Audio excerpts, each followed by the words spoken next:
용감한 토크쇼 직설 시작합니다. 이재명 대통령이 추가 부동산 규제를 예고했습니다. 이 대통령은 취임 후 가진 첫 번째 기자회견에서 최근 있었던 대출 규제는 맛배기에 불과하다라고 이야기를 한 건데요. 이제 시장의 관심은 자연스럽게 다음 수요 억제책으로 또 쏠리고 있습니다. 서울을 중심으로 집값이 들썩이는 가운데 이재명 정부가 집값 안정화라는 목표를 달성할 수 있을지 지금부터 이야기 나눠보겠습니다. 자, 함께해 주실 분들 소개해드리죠. 목민경제정책연구소 두성규 대표 나오셨고요. 또 김인만 부동산경제연구소 김인만 소장, 커넥티드 그라운드 최상욱 대표 나오셨습니다. 안녕하십니까? 안녕하세요. 네, 안녕하세요. 용감한 토크쇼 직설은 SBS 비즈 뉴스 앱과 유튜브에서 실시간으로 시청이 가능합니다. 이재명 대통령은 부동산 시장 안정화에 대한 강한 의지를 보였는데요. 먼저 이 대통령의 발언 듣고 오겠습니다. 부동산과 관련된 말씀을 좀 드리면 이번에 대출 규제는 맛배기 정도에 불과하죠. 그리고 더 근본적으로 수요 억제책으로는 지금 이거 말고도 많아요. 네, 이재명 대통령의 이 대출 규제는 맛보기다라는 말이 참 여러 가지로 해석이 되고 있습니다. 하나씩 짚어볼 텐데 일단 지금 시장 상황부터 진단을 해보겠습니다. 주간 아파트 가격 동향이 나왔습니다. 네. 상승폭이 좀 줄었습니다. 네. 까마귀 날자 배 떨어지듯이 상승폭이 줄긴 줄었는데 어떻게 해석을 하시는지부터 한 말씀씩 듣겠습니다. 두 대표님. 네, 상승폭이 줄긴 줄었는데 저는 뭐 둔화 정도로 표현을 하고 싶은데요. 아마 언론에서도 보니까 상당히 이번에 그 자체가 상승 가도를 달리다가 폭이 줄은 것에 대해서 굉장히 큰 반향으로 받아들인 것 같습니다. 그런데 저는 제가 생각할 때 이번에 대책의 특징이 뭐냐면 여러 가지 내용도 있지만 6억 원으로 대출을 갖다 규제한다는 그 내용도 있지만 6월 27일 날 발표하고 6월 28일 날 바로 시행에 들어갔기 때문에 그 부분이 주는 시장의 충격파가 좀 상당히 크지 않았나 이런 생각이 들고요.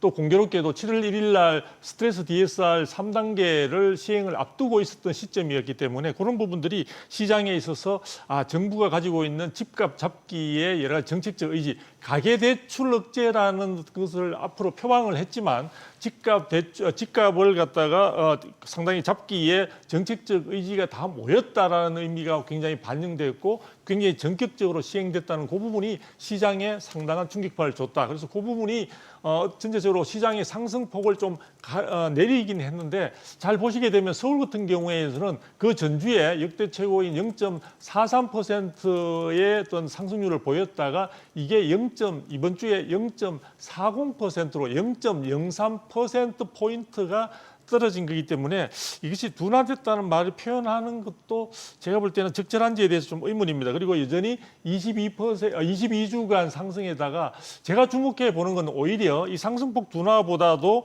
양천구라든지 영등포구 그리고 과천이나 분당 등의 여러 가지 지역으로 상당히 그 상승폭을 전례 없이 최고 수준을 갖다 달성했던 그런 지점들도 나오고 있기 때문에 이런 부분이 가지고 있는 것들을 조금 더 차분하게 시간을 두고 시장의 변동 상황들을 갖다가 분석해야 되지 않을까. 그래서 이번 한 주 정도 지난 상태에서 성급한 결론을 내리거나 판단을 내린 것은 다소 조금 무리가 있어 보이는 그런 생각을 가지고 있습니다. 네, 자 계속해서 듣겠습니다. 최 대표님.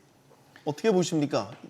주간 동향으로 0.4%대는 여전히 초과열 상태이거든요. 네. 그리고 6.27 대책이 영향을 직접 주기에는 아직은 시간이 좀 타이트한 것 같고요. 그리고 부동산 실거래는 어차피 시차를 두고 보고가 되고 있기 때문에 네. 앞으로 한 1, 2주간에는 그래도 높은 퍼센티지가 나올 것 같은데 그래도 다음 주 정도부터는 0.4보다는 내려올 거라고 생각을 하고는 있습니다. 네. 그리고 이번에 좀 주목해서 봐야 되는 거는 경기권 전체가 지난주 0.05에서 이번 0.09가 됐는데 저희가 소수점 첫째 자리로 올라가면은 강세장이라는 말을 쓰거든요. 네. 경기권이 강세장 바로 코앞까지 왔고 일부 지역으로 결국은 번졌다는 걸로 해석을 할 수가 있는 부분이기 때문에 6억 대출 규제에 대해서 직관적으로 초고가는 못 사지만 그 이하 주택을 매수하는 그 심리는 여전히 살아있는 것이고 그 전체 주택의 비율로 보더라도 90%가 어쨌든 10억, 그러니까 13억 이하 주택이잖아요. 그러니까 이런 시장에는 사실상 대출 규제라든가 이런 게 작동하지 않는 상황이다 보니 주택에 대한 그런 선호 심리가 시장에 여전히 잔류하고 있는 것 같다. 그렇게 해석하고 있습니다. 네. 김인만 소장님. 6월 27일 대책 발표가 됐고요. 이번 조사 부동산원 조사가 6월 30일입니다. 그러면 토요일, 일요일 빼고 이제 월요일 조사 날짜이기 때문에 저는 이게 제대로 반영이 안 된 것 같고요. 일단 상승폭이 꺾였다는 점은 뭐 다행이라고 봐야겠죠. 비정상 급등인데 아마 7월 1주차 주간 통계가 나오면 더 떨어지는 수치 나올 겁니다. 그래서 저는 추석 전까지는 상승률 둔화, 거래량 둔화는 불가피할 것으로 보고 있고요. 이게 내려오는 건 안정인데, 그러니까 서울 한강벨트는 이제 어떻게 보면 안정이 되고 있는데 최 대표님 말씀하신 것처럼 네. 경기권은 반대로 그렇지가 않거든요. 대출이 6억입니다. 6억 대출 받기 쉽지 않거든요. 연봉 1억 정도 이상이 돼야 되고 6억 대출이면 LTV 50%만 받아도 12억 아파트인데 경기권에서 과천, 분당을 제외한 곳들은 대부분 12억 범주 내에 들어갑니다. 그리고 요즘 전세 끼고 갭 투자 잘 안 합니다. 대부분 자기가 입주하는 실거주자들이 많기 때문에 대부분 지역들은 저는 이번 대책의 타격감은 크지 않다. 저는 며칠 전에 제가 광명에 다녀왔습니다. 광명에 다녀오니까 오히려 분위기가 굉장히 활발하더라고요. 그래서 활발해졌다고요? 네, 그래서 어떤 측면에서? 거래가 더 활발해진 그런 그래서 분위기라고요? 대책이 발표됐는데 분위기가 어떠냐, 왜 이렇게 사장님 얼굴이 화나냐라고 하니까 문의도 많고 바쁘다라고 얘기를 합니다. 그래서 대출 역량이 없냐라고 하니까 이 지역은 6억 이하 대출들로 대부분 받고 있기 때문에 대출 규제하고는 아무 상관이 없다. 오히려 한강벨트가 묶이게 된다면 결국 자금이 경기나 인천 쪽으로 번지지 않겠느냐. 전혀 상관없다라는 반응을 보여서 중요할 것 같습니다. 경기 인천권, 수도권 지역들이 상승폭이 커진다. 0.1% 넘어서 뭐 0.2, 0.3%까지 간다면 대통령께서 말씀하셨듯이 결국에는 추가 규제가 카드가 나올 수밖에 없겠죠. 대출 규제만으로는 한강벨트 집값의 추가 상승은 막았으나 나머지 지역으로 확산이 된다면 추가 규제 카드가 이제 뭐가 될지는 고민을 해봐야 되겠습니다만 이대로 모든 수도권 지역이 가만히 있기는 지금 그런 상황은 아닌 것 같습니다. 그러니까 대출 규제 캡을 이제 6억 원으로 해놓고 봤었을 때 이제 그 강도, 그러면 그 후에 나타날 여파가 이제 다음 질문이 풍선 효과였거든요. 네. 그러니까 이제 이전에도 이제 여러 대출을 비롯한 규제들이 나오고 나면 그 외에 나타나는 게 딱 이제 이런 식의 풍선 효과인데 그렇습니다. 다들 조금씩은 걱정을 하시는 것 같아요. 예를 들면 강남권에 대한 타격이 있다면 그 외에 뭐 서울의 상대적으로 싼 지역의 집값의 자치구들 뭐 이런 것들로 풍선 효과가 나타날 거라고 보시는지 이건 최 대표님께 먼저 여쭙겠습니다. 저는 이번 그 627 대책이 사실은 어떻게 보면은 대출 받고 집을 사시는 분은 실수요자에 가까운데 네. 그 실수요자들이 매수하는, 그러니까 고소득의 실수요자들이 매수하는 서울의 3분의 2 이상의 고가주택들, 그러니까 13억을 넘는 그런 고가주택들을 매수하는 고소득이신 실수요자분들이 역설적으로 피해를 받을 수도 있다고 생각은 하는데요. 근데 그저께 7월 1일에 추경호 의원실을 통해 가지고 공개된 자료가 있습니다. 네. 그 자료에서 뭐 서울 전체 고가주택 비중이 몇 %다 이런 게 나왔어요. 그러니까 21%였는데 31%까지 올라갔는데 그 자료를 더 디테일하게 보면은 갭 투자자율도 동일하게 나오거든요. 구별로도 나오고 시점별로도 나오는데 예를 들면 강남권이요. 강남권에 2, 3월에 토어제를 해제했더니 종전에는 전세 끼고 갭 매수하는 갭 비율이 40%였는데 네. 2월, 3월에는 60까지 올라가고 가격이 치솟고 그리고 토어제를 3월 19일 재지정을 하죠. 그러니까 갭 비중이 20% 미만으로 내려갑니다. 갭이 좀 불가능해지니까. 네. 그렇게 내려갔고 그리고 그것이 어디로 갔냐면 마포로 가거든요. 마포가 평균 45% 갭 투자율을 보이다가 55%까지 치솟고 55%까지 치솟으면서 매매가가 올라가고 나니까 그 다음에 아까 얘기했던 고소득 실수요자들이 따라 붙거든요. 그래서 저는 627 대책이 사실은 고소득이지만 고대출을 받는 사람은 실수요에 가까운데 그 사람들을 규제하는 것처럼 보였는데 본질적으로는 전세 끼고 갭 매수하는 게 우리나라 부동산의 전반적인 추이이고 결국은 전세를 낀 레버리지를 못하게 어려운 방식으로 가야지 시장 안정화에 조금 더 가깝다고 보고 있어가지고 현 상태에서라면은 여러 가지 방향으로 이런 갭 매수가 여전히 막힌 게 하나도 아니다 보니까 풍선 효과 말씀하신 대로 여러 지역으로 그냥 랜덤하게 발생할 가능성이 굉장히 높다고 생각하고 있습니다. 갭 투자가 소위 전세 끼고 집을 사는 갭 투자가 어떻게 보면 투기를 조장한 한 원인으로 보고 그러니까 투기다 이걸 있다는 떠나가지고 2017년부터 자금 조달 계획서가 도입이 됐는데 한국에요. 자금 조달 계획서를 국토부가 통계를 내고 있습니다. 네. 그런데 주택 가격과 자금 조달 계획서 상에서 갭 투자 이율을 지역별로 시기별로 그려보면은 네. 완전 일치하거든요. 결국은 강세일 때는 갭 비중이 늘어나고 약세일 때는 갭 비중이 떨어지는데 강세가 됐을 때는 역설적으로 또 뭐도 늘어나냐면 대출도 동시에 늘어나서 네. 갭으로 가격이 올라갈 때 실수요자도 따라붙고 하면서 이제 소위 시너지가 나게 되어 있습니다. 네네. 근데 지금은 대출은 끊었지만은 갭은 안 끊긴 상태다 보니까 네. 역설적으로 6억 초과 주택이 아닌 지역에서 갭이 치고 가면은 가격이 상승하면서 실수요자들이 따라붙을 것 같거든요. 이런 거를 저는 풍선 효과로 생각을 하고 있는데 그것이 13억 언더 주택들에서 생길 걸로 높게 예상을 하고 있습니다. 그래서 앞으로 나와야 될 수요 대책도 결국은 전세 시장에 힘을 빼는 대책들이 나올 걸로 기대를 하고 있는데 여튼 그렇게 풍선 효과가 있을 걸로 보고 있습니다. 지금 이번에 대출 나온 거 보면은 대출 규제 나온 걸 보면 이제 캡도 정했지만 6개월 내에 전입 신고 의무 결국 그건 다 같은 내용입니다. 그렇죠. 예. 그러니까- 그리고 대출 받아서 내가 집을 산다고 하면은 거기 들어가서 사는 건데 2년 1주택도 종전주택을 2년 이내 처분하든 6개월 이내 처분하든 어차피 그렇죠. 대출 받고 집 사는 사람은 실수요자입니다.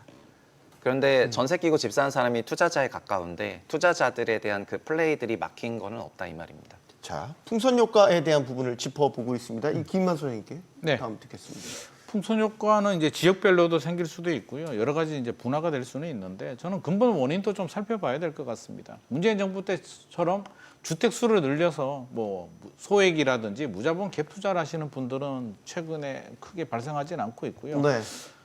이제 다주택을 가지면 안 되잖아요. 여러 가지 세금 규제들이 있기 때문에 무주택자들이 뭐 전세 끼고 내가 입주하는 집을 하나 사거나 그게 여의치 않으면 전세를 끼고 하나 사고 내가 임대로 거주하다가 몇 년 동안 돈을 모아서 그 집에 들어가는데 이제 그걸 투기로 보느냐 실거주로 보느냐의 그 차이가 좀 있는 것 같습니다. 무조건 전세를 끼고 사면 100% 투기라고 한다면 사실상 내가 돈이 좀 부족해서 먼저 집값이 오르니까 하나 사두고 나중에 2년, 3년 후에 입주할 수도 있는 건데 분명히 문재인 정부 시절에는 이제 주택 수가 많으면 이제 투기다라고 이제 단정을 했는데 지금은 이제 약간 방식이 좀 바뀌어서 전세를 끼고 사면 이제 투기라고 하는데 그런 식으로 가게 되면 대한민국에서 이제 전세가 굉장히 좋은 제도이고 우리 서민들이 다른 선진국에 비해서 주거 비용이 상당히 낮은 이유 중에 하나도 사실 전세 가격 때문에 우리나라 월세는 전세에 연동이 되거든요. 그러면 전세 가격은 매매 가격의 절반 정도에 거기에 연동돼서 월세 가격이 책정되기 때문에 네. 지금까지 저렴하게 임대해 살 수가 있었는데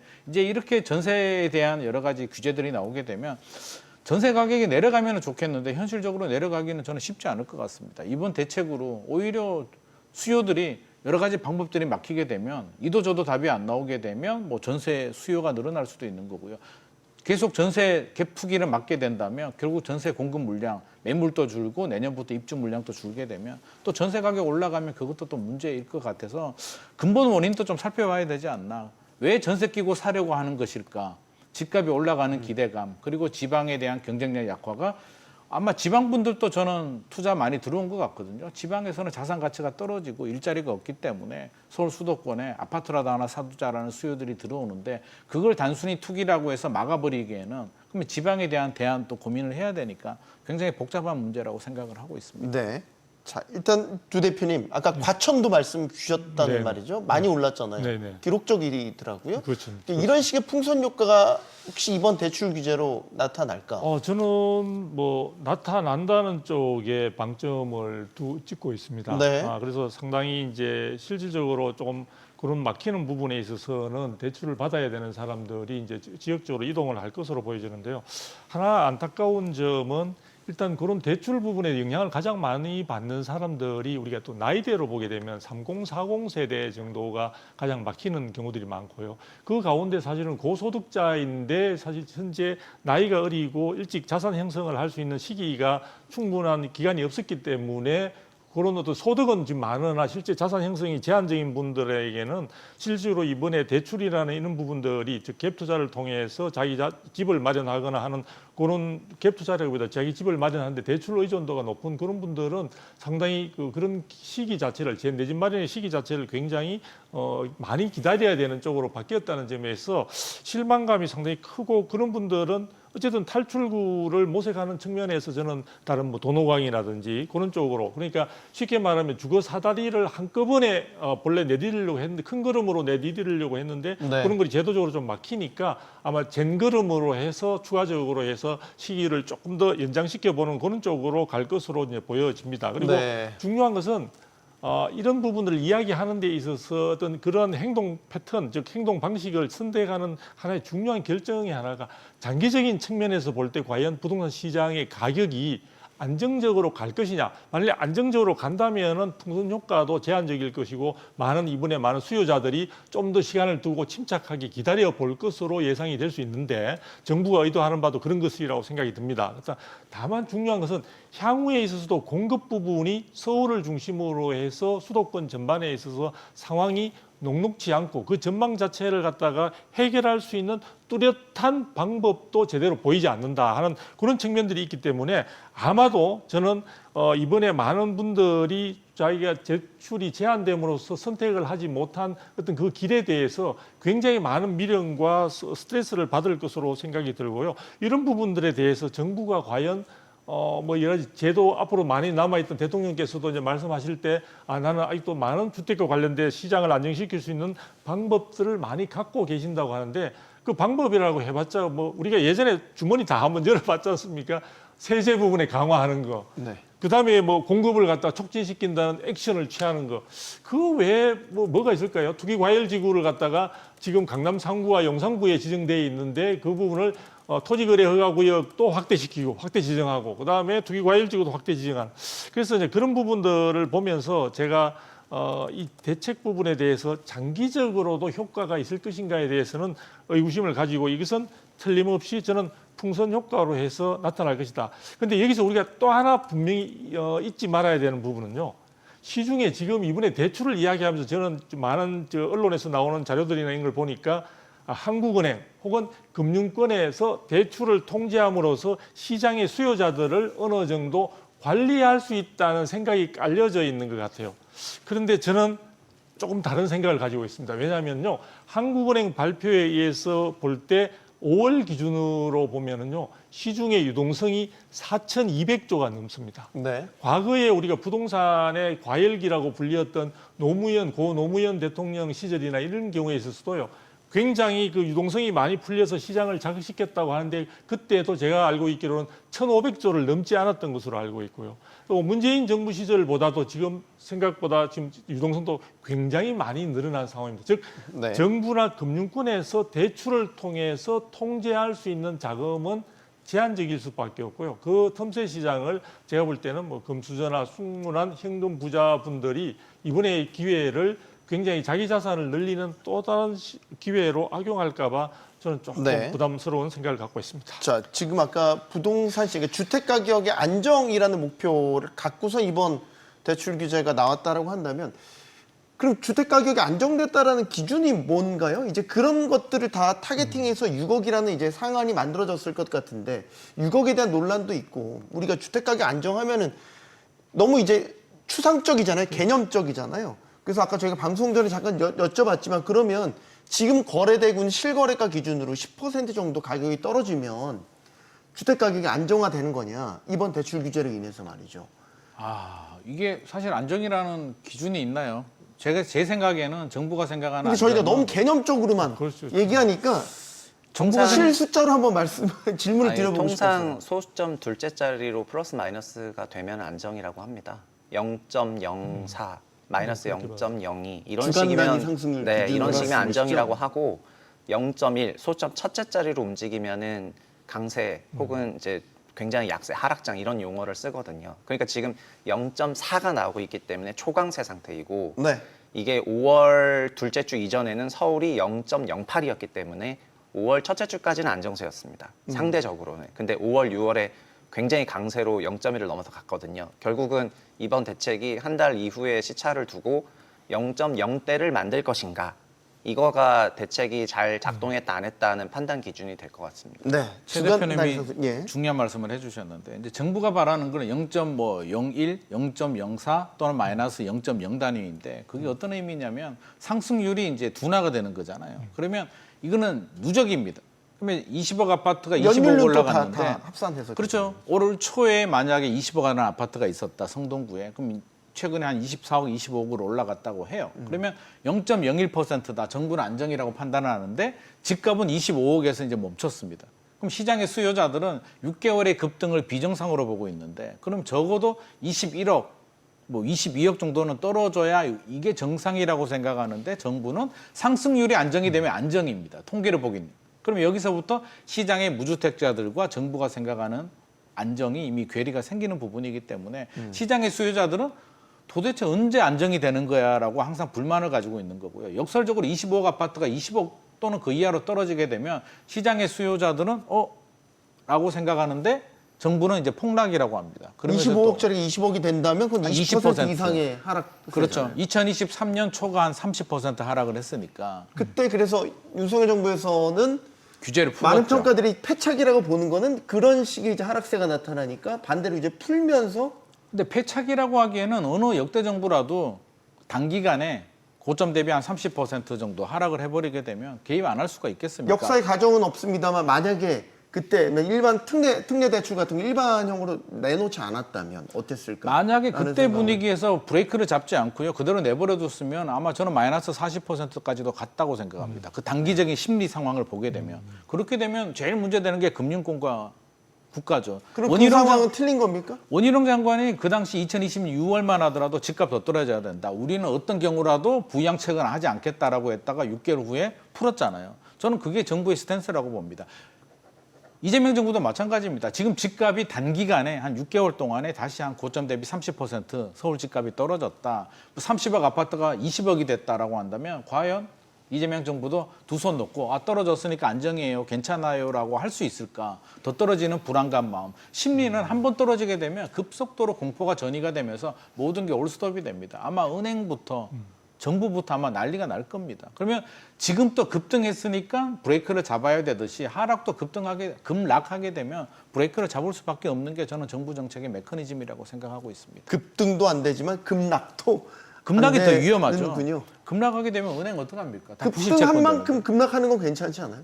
그만하겠습니다. 아니요, 제가 좀 첨가하면요. 지금 우리가 주택 시장의 그 안정이라고 표현을 할 때 그동안 역대 정부들도 항상 보면 그 앞에 숨기고 있는 단어가 있었습니다. 뭐냐면 부동산 시장의 안정 앞에 괄호 하나 열고 뭐냐? 가격이라는 단어를 갖다 대부분 다 숨기고 있었거든요. 그러니까 우리가 안정이라고 하게 되면 변동률에 아까 말씀하신 최 대표님 말씀하신 대로 변동률 자체가 일정한 범위 이내로 이제 줄어들면 드는 경우를 갖다 우리 안정이라고 이야기를 하고 그 다음에 정부는 더 욕심을 부려서 가격을 일정한 수준 이하로 낮추어져 있는 그런 경우를 우리가 안정이라고 이야기하게 되는데요.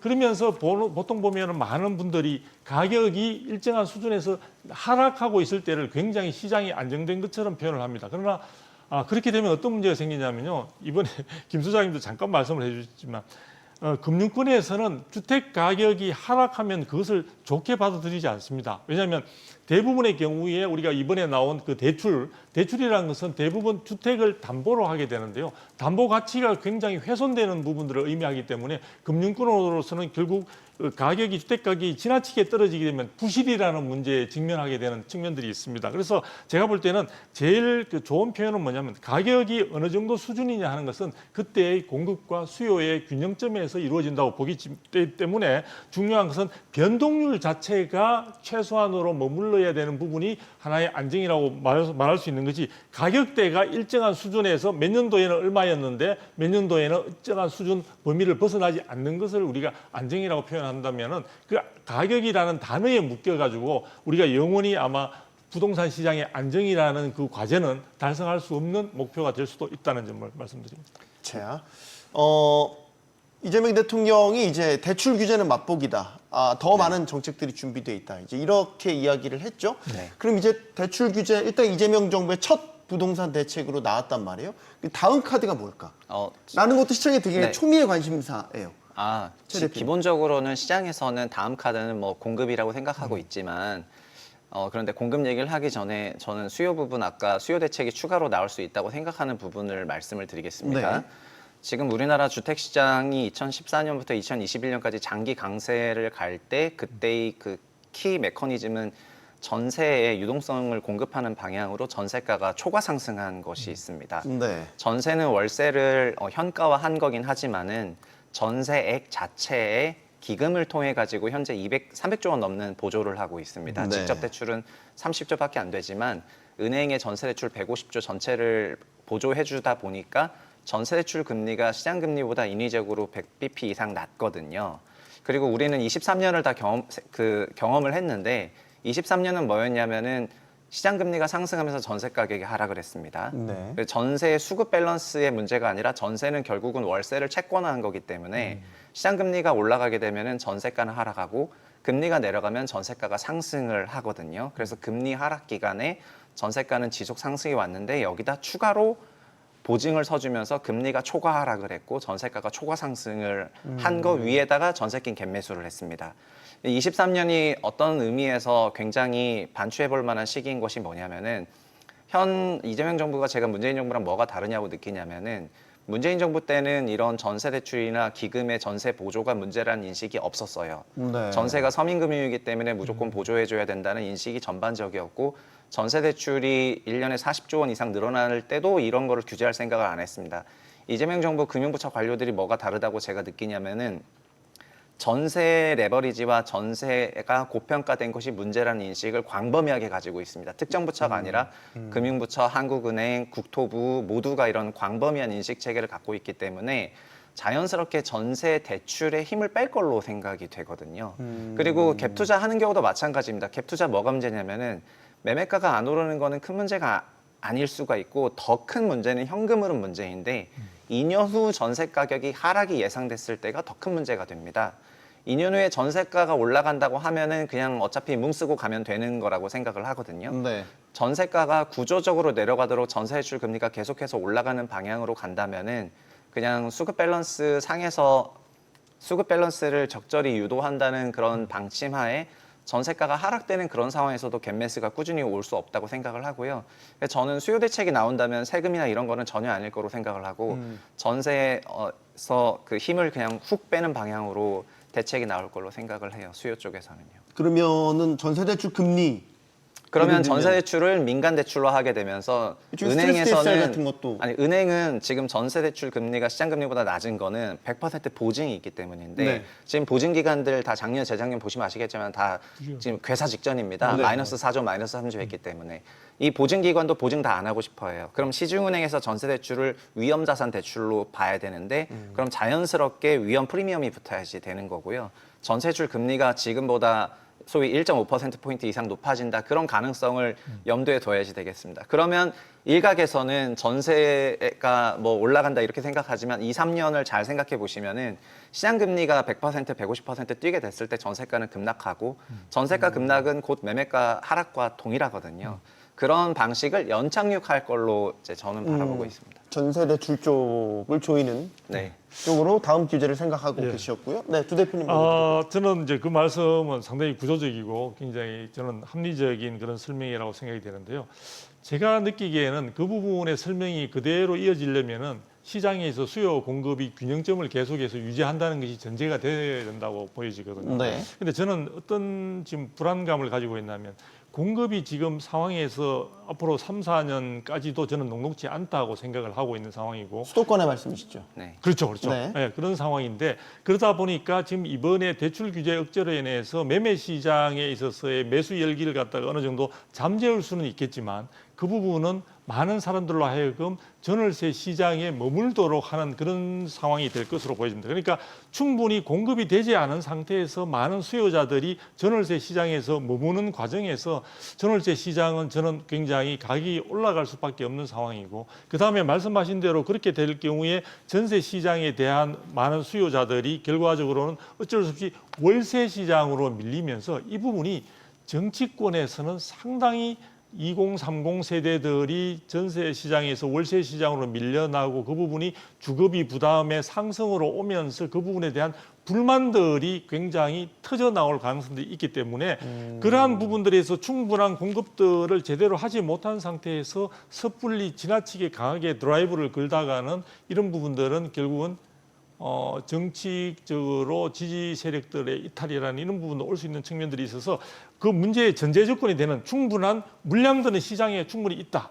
그렇게 되는 것을 전제로 해야 되는데 그 부분의 전제 조건을 충족시킬 만한 것들이 없는 상황이고 그리고 대통령께서도 많이 이야기를 하시면서 보면은 대선 과정에서도 공급 부분과 관련해서 또 하나 간과하고 있는 것이 뭐냐면 퀄리티 부분에 주택의 품질 부분은 조금 옆으로 비켜놓고 계시는 측면들이 있는 것 같아요. 무슨 말이냐면 기본주택이라는 개념이라든지 또는 공공임대 그러니까 앞으로 지금 현재의 이재명 정부가 추구하는 부분에 있어서 공급의 주요 모터는 뭐냐면 공공임대 중심의 물량을 적극적으로 시장에 많이 내놓겠다. 그 부분은 우리 공공사이드에서 주도적으로 하기 때문에 충분히 단시간 내에 채찍질을 하면 가능하다라는 생각을 전제로 하는 것들. 그런데 그 전제에 많은 것들이 저는 성립하기가 쉽지 않다는 점이 깔려 있지 않나 생각이 들어서. 두 대표님, 그러면 전세 쪽은 아까 이제 금리로 억제하는 부분도 있지만 이제 수요 공급 측면에서는 좀 우려가 된다라는 부분인 거고 그럼 다음 카드로 꺼내놓을 거를 뭘로 보세요? 예를 들면 지금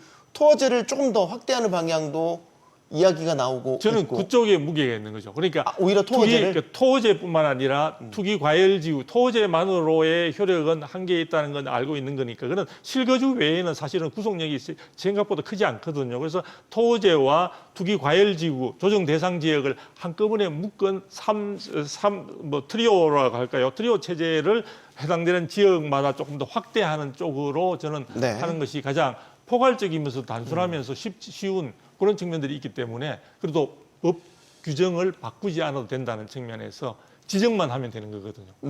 저는 정반대로 그런 규제 지역 지정은 없을 것 같고요. 아, 그래요? 그리고 공급도 어느 정도 방향성이 서 있다고 생각을 하는데 도심 내 임대주택의 집중적인 공급이라고 방향성을 보고 있습니다. 도심 내의 임대주택. 네, 사실 이것도 24년에 저희가 다 경험을 한 건데 22년에 비아파트 빌라 시장에서 전세 사기가 나면서 비아파트 전세가 지금 다 월세로 바뀌었지 않습니까? 그 수요자들이 소형 아파트 서울 1분위 주택의 소형 아파트 전세로 오면서 24년 6월부터 8월에 노도강 중랑 금천구로 지역의 전세 가격이 오르면서 이런 아파트들 가격이 조금 상승을 하니까 그거를 처분하면서 갈아타는 시장이 한번 크게 열렸었습니다. 근데 그 얘기는 비아파트에 대해서 주거 기능이 사라졌다는 거랑 마찬가지인데 역설적으로 이것도 다시 리와인드해서 보면은 그럼 역설적으로 공공의 장기 거주가 가능한 임대주택을 집중적으로 지었을 때 민간 시장에 있는 임차 수요가 그쪽으로 흡수될 수 있다는 걸 의미하는 건데요. 그런 방식으로 임대차 시장에 대한 전세 힘 빼기와 함께 그런 공급을 병합해서 내면은 밸런스가 맞아질 거라고 생각합니다. 자, 소장님.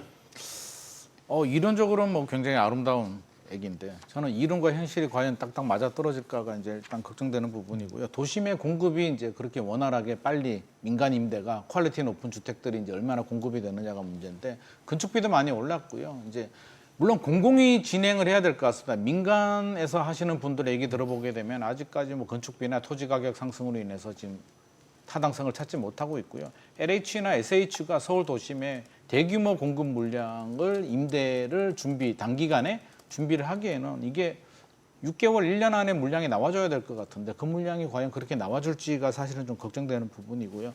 궁극적으로는 저는 지금 수요 억제에 자꾸 포커싱을 맞추고 있는데 이재명 대통령께서 후보 시절에 했던 말씀이 결국 집값이 오를 수도 있다. 세금 규제보다는 공급으로 풀겠다는 얘기가 수요 억제는 문재인 정부 때 실패했기 때문에 큰 틀에서 본다면 수급 상황, 공급을 늘려서 해결하겠다라는 원칙 사실 그게 맞는 말인데 가격이 급등하다 보니까 지금 본의 아니게 전략을 수정해서 대출로 수요를 억제하고 지금 최 대표님 말씀하신 것처럼 전세로 힘 좀 빼고 뭐 중간 공공 뭐 임대주택으로 좀 진행하겠다라고 하는데 전세로 힘을 빼는 것도 사실 두 대표님도 말씀하셨듯이 시장에서 그렇게 수월하게 뭐 금리가 올린다고 해서 지금 공급 물량이 내년부터 이제 한 4년, 5년 정도 많이 줄어들게 되는데 그 부분에 대해서 단순히 금리가 좀 올라간다고 해서 시장의 수요자들이 사실 궁지에 내몰릴 수도 있는 부분도 있는 거고요. 여러 가지 좀 복잡한 문제들이 많이 얽혀 있습니다.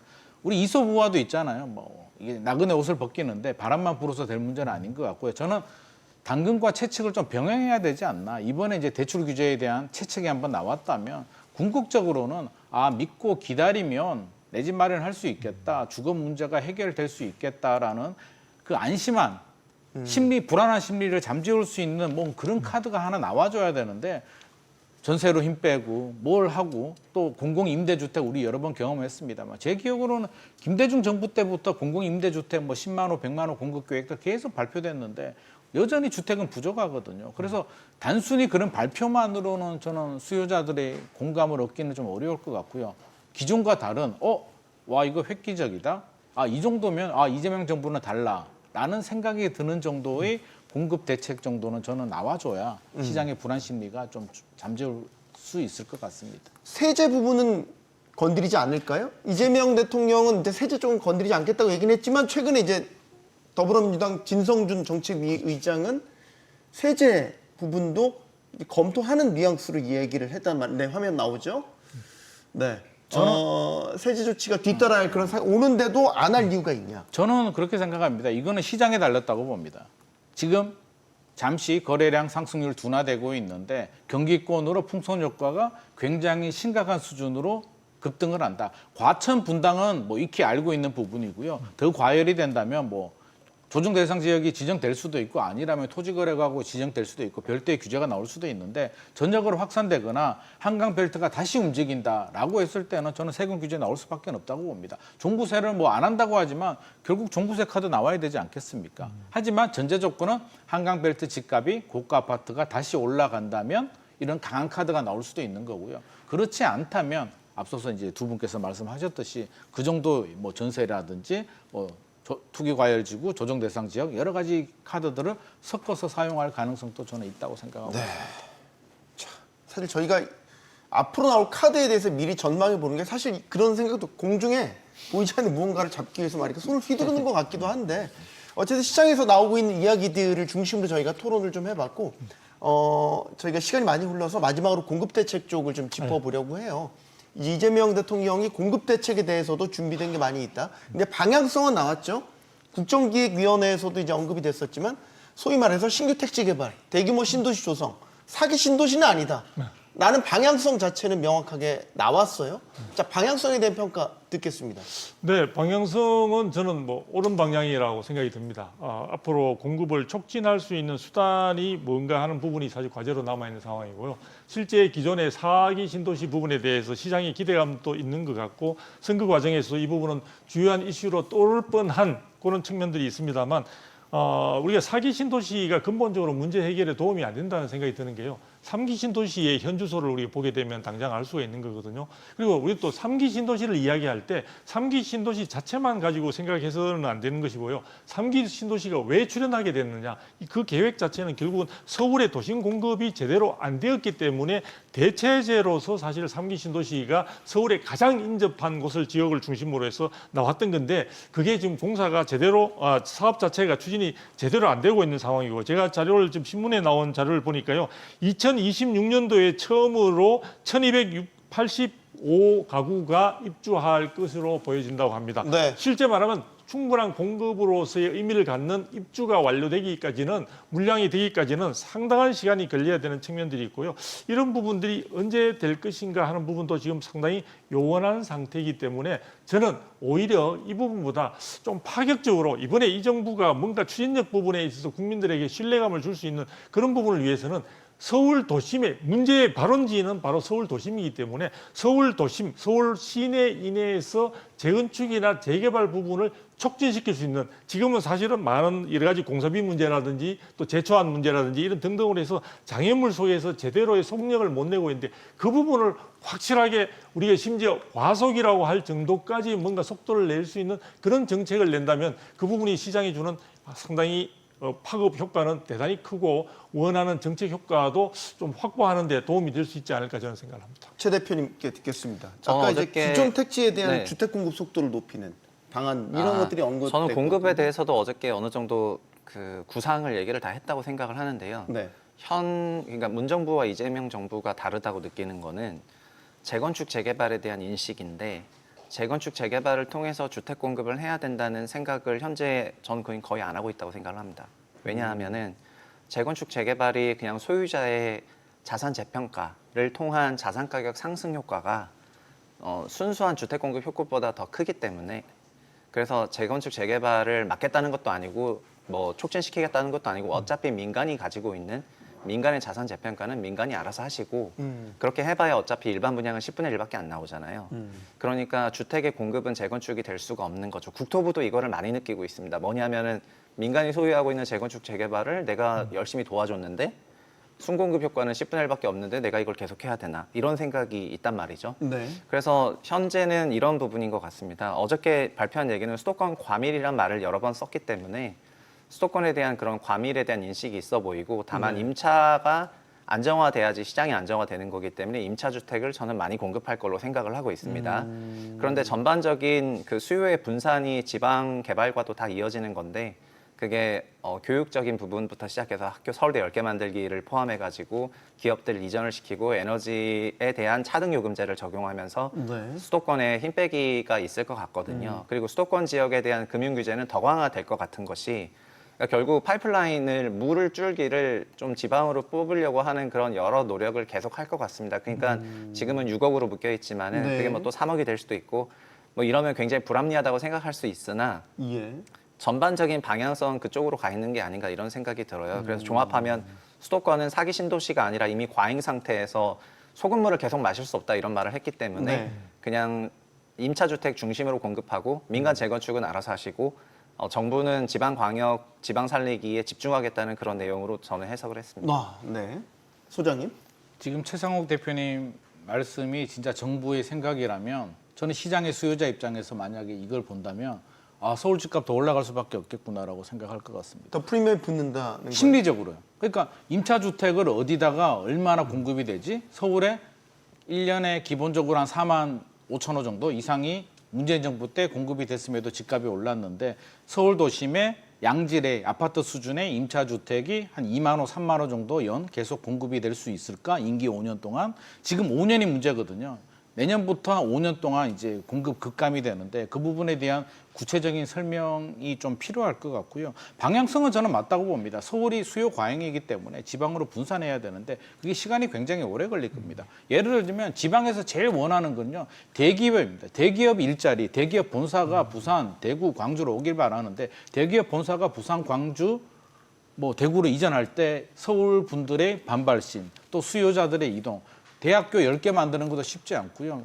지방에 있는 국립대학교에 아마 몇천억 정도 연 계속 돈을 투입을 해야 되는데 이거는 5년에 해결될 문제는 아닌 것 같고요. 저는 방향성은 맞다. 그러면 이거는 차차기 정부까지 계속 이어져야 될 문제고 지금은 임기 5년 동안의 공급 부족과 불안 심리를 어떻게 잠재우느냐인데 그냥 재건축은 니들이 알아서 하시고 도심에 우리가 임차주택 공급할게요. 어떻게 해요? 어디에 얼마?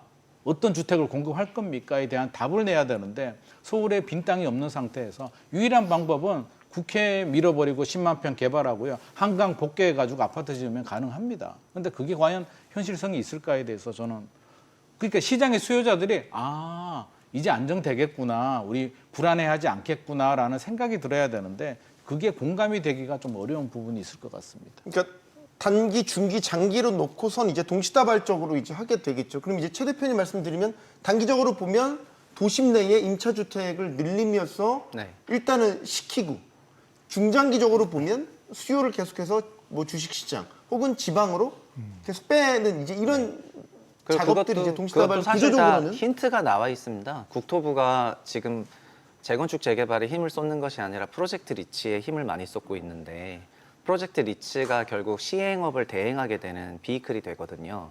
지금 우리나라에는 시행사라고 하는 존재가 대형 소형 시행사가 있는데 네. 정부 시행은 사실상 안 되고 있는 그런 상황인데 국토부는 이미 그 부동산 투자회사법도 다 바꿨고 그 프로젝트 리츠를 통해서 비이클도 만들었고 그리고 나대지에 대한 그런 통계들도 다 가지고 있는 그런 상태여가지고 시장에서 그럴 수가 없다라고 생각하는 부분을 저는 공략하는 것이 이 정부의 특징인 것 같거든요. 네. 그래서 앞으로 나올 공급 대책들은 조금 지켜보면 좋을 것 같습니다. 알겠습니다. 이제 출범 한 달을 맞은 이재명 정부의 부동산 정책 방향을 명확히 뭐다 이렇게 정의할 수는 없을 겁니다. 다만 대출 규제는 맛배기다라는 이 대통령의 발언은 분명히 시장에 강력한 경고 메시지를 날린 것으로 보이죠. 자, 앞으로 또 이 정부에서 쏟아낼 부동산 정책의 양과 강도가 상당할 것이다. 이런 점도 말이죠. 토론 마치겠습니다. 여기는 모든 경제가 모이는 SBS 비즈입니다. 시청해주신 여러분 고맙습니다.